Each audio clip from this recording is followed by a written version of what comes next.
Buenos días, queridos hermanos y hermanas, bienvenidos a la comunidad contigo. ¿Para qué existe nuestra iglesia? Hoy es viernes 9 de octubre y estamos en nuestra semana aniversario, celebrando 30 años de nuestra iglesia.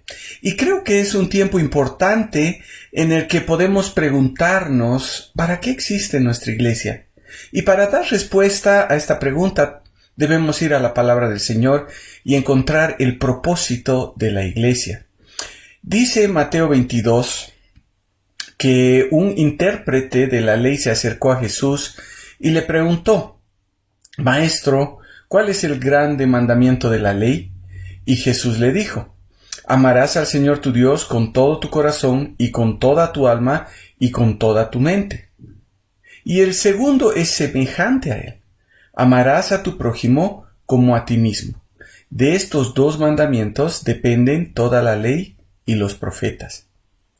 Hay un gran mandamiento que debemos cumplir como cuerpo y también como individuos.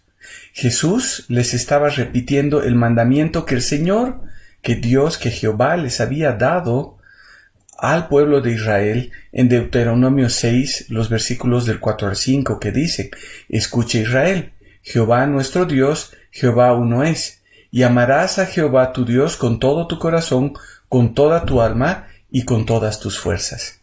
Pero, con lo que le dice Jesús al intérprete de la ley, este mandamiento estaría incompleto sin el segundo que Jesús mencionó, y les dijo: el segundo es semejante. Y le citó Levítico 19:18, que dice: No te vengarás ni guardarás rencor a los hijos de tu pueblo, más bien amarás a tu prójimo como a ti mismo. Yo, Jehová. Saben, para los religiosos del tiempo de Jesús era fácil decir que amaban a Dios. Al fin y al cabo era una cosa entre ellos y Dios. Nadie podía decir con certeza que una persona era sincera o hipócrita. De paso, los religiosos sabían muy bien cómo tal vez mostrar lo que hacían, y nadie podía refutar lo que ellos decían que hacían. Pero lo que les costaba era cumplir el mandamiento semejante al primero: amar a tu prójimo como a ti mismo. El amor hacia el prójimo es algo que podemos palpar porque ya involucra a dos personas. El amor que tenemos hacia Dios se verá de forma práctica cuando nosotros amamos a nuestro prójimo. Jesús está diciendo a los religiosos que esos mandamientos no pueden estar separados. No podemos decir que el amor de Dios puede ser ajeno al amor de nuestro prójimo. Saben, escuché innumerables veces que las personas dicen que aman a Dios, pero que no pueden soportar a su esposa, a su esposo, a sus hijos, a sus vecinos, a sus compañeros de trabajo, a sus padres. Jesús les estaba diciendo: uno no va separado de él. Si dices que amas a Dios, tiene que verse de forma real en el amor que tienes por los otros. Saben, nuestro amor hacia Dios se va a ver reflejado en el amor que tenemos nosotros hacia los demás. Por eso es tan importante que como iglesia entendamos que estamos para amar a Dios por encima de todas las cosas y también amar a nuestro prójimo como a nosotros mismos. Ahora, ¿cómo se traduce esto en nuestro propósito? ¿Para qué existe la iglesia? Existe para dar gloria a Dios. Si amamos a Dios, tenemos que hacer que su nombre sea glorificado. Ahora, ¿cómo lo hacemos? Jesús les dijo a sus discípulos en Juan 13, un mandamiento nuevo os doy: que os améis los unos a los otros como os he amado. Amaos también vosotros los unos a los otros. En esto conocerán todos que sois mis discípulos, si tenéis amor los unos por los otros. ¿Cómo van a saber las personas que somos discípulos de Jesús, hijos de Dios, que amamos a nuestro Padre Celestial? Jesús dice: cuando vean el amor que tenemos los unos por los otros. Entonces, como hijos de Dios, como su iglesia, estamos para dar gloria a su nombre, amándole a Él y amando a nuestro prójimo. Pero ahora, ¿cómo se muestra ese amor hacia Dios y hacia nuestro prójimo de una forma práctica.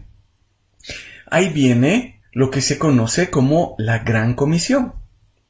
Jesús dejó a sus discípulos algo que tenían que hacer. Mateo 28, 19 y 20 dice: Vayan pues y hagan discípulos de todas las naciones, bautizándoles en el nombre del Padre y del Hijo y del Espíritu Santo, y enseñándoles a guardar todo lo que les he mandado. Y recuerden, yo estoy con ustedes todos los días hasta el fin del mundo. El Señor nos dice: hagan discípulos. ¿Qué mostraría más amor a las personas que presentarles a Jesús como Señor y Salvador para que se conviertan en discípulos de Él? Si nosotros hemos experimentado el amor que Dios nos ha dado, ¿cómo no darles ese amor a las personas? Pablo nos dice en Romanos 3:23 que todos somos pecadores y hemos sido separados de la gloria de Dios. Es decir, estamos lejos de Dios. Y en Romanos 6:23 dice que la paga por nuestro pecado es la muerte. Es decir, toda la humanidad está separada de la muerte. ¿No nos importa que las personas estén en esa condición? Si no escuchan el Evangelio de salvación, su destino es la muerte eterna. Entonces, ¿qué hacemos para rescatarlos de esa situación? Ahí está lo que nos dice el Señor: hagan discípulos, predíquenles el Evangelio, preséntenles la salvación. Presentar las buenas nuevas de salvación a las personas es el primer acto de amor que podríamos hacer si es que verdaderamente queremos mostrar nuestro amor a Dios y a las personas. Pero Jesús no se queda ahí, porque dice bautizándolos.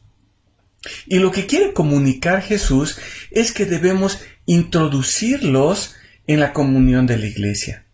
Saben, no basta con que una persona haya recibido a Cristo como Señor y Salvador.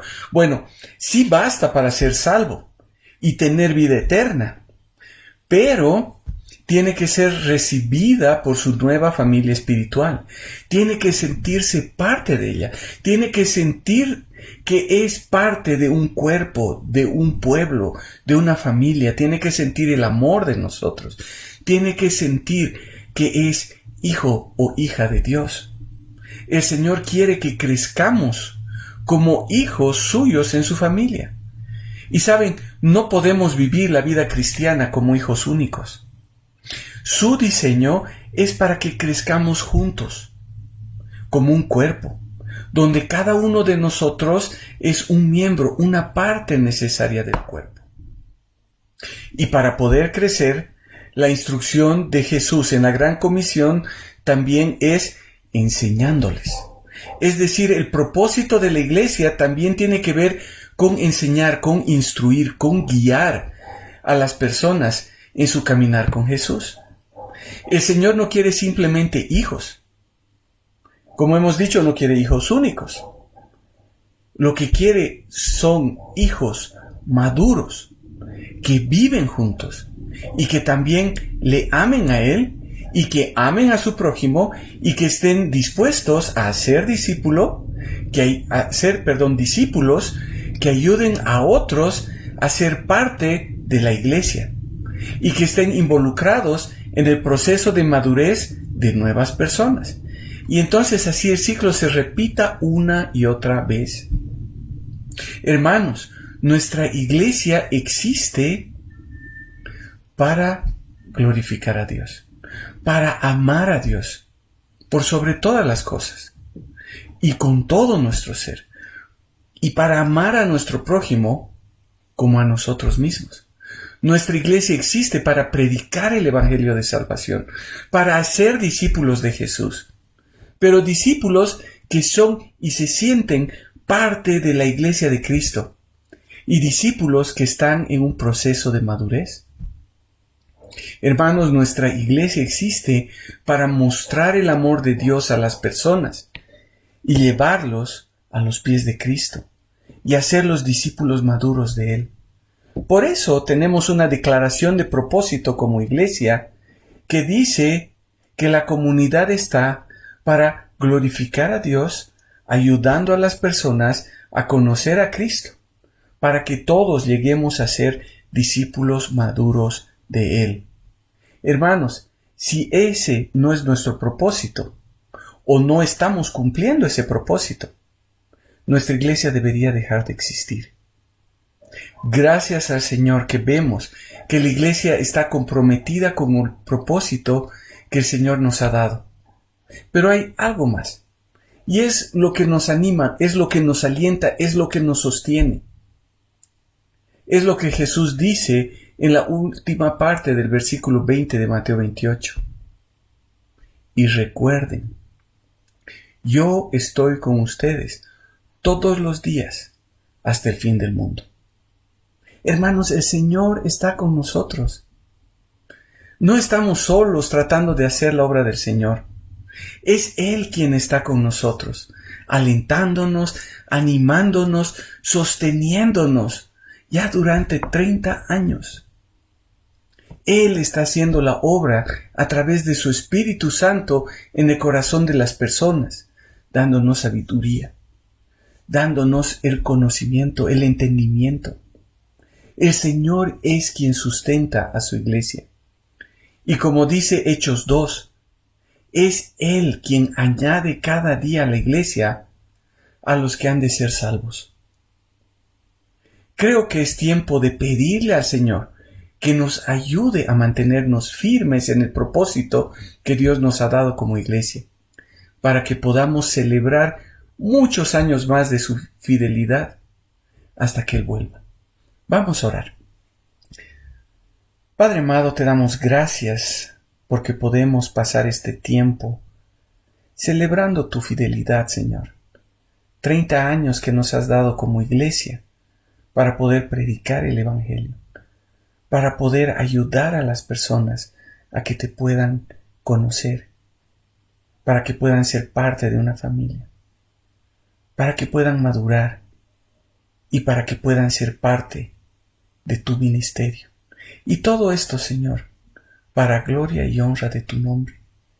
Señor, te pido por cada una de las personas que son parte de nuestra iglesia y por la iglesia, por tu iglesia, Señor, en Bolivia y en todo el mundo. Que, Señor, tú sigas alentándonos, tú sigas sustentándonos, dándonos la fortaleza y el poder para poder llegar con tu evangelio a las personas. Y que sea tu Espíritu Santo convenciéndolos de la necesidad que tienen de nuestro Señor Jesucristo como Señor y Salvador. Te damos gracias, Padre, en el nombre de tu Hijo amado. Amén. Una vez más, hermanos, feliz aniversario y que el Señor les bendiga. Que tengan un buen día.